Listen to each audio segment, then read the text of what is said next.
Hello guys, তোমরা সবাই কেমন আছো? সবাইকে অনেক অনেক ভালোবাসা আর শুভেচ্ছা। বৃষ্টি ভেজা দিনে শুভ দুপুর সবাইকে। বৃষ্টি পড়ছে এখনো। আজকে আমাদের দুপুরে এই বৃষ্টি ভেজা দিনে রয়েছে, আজ শুক্রবার। এই শুক্রবারে দুপুরে খাবারের মেনুতে রয়েছে এখানে ফলি মাছের ঝোল, এখানে মাছের মাথা দিয়ে আলু দিয়ে করেছে, আর এখানে লেবু, আর আর রয়েছে শুক্রবার বলে কথা, একটু মাংস না হলে চলে। এখানে রয়েছে মাটন কষা,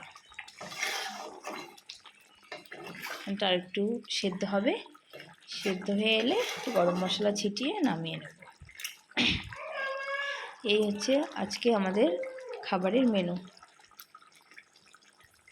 যদি আমার আজকের রান্নাগুলি তোমাদের ভালো লেগে থাকে, লাইক কমেন্ট শেয়ার করে পাশে থেকো। আর কে কে মাটন খেতে ভালোবাসো কমেন্ট করে জানাও। আজ এ পর্যন্তই, এতটুকু। এখন সকল বন্ধুদের টাটা।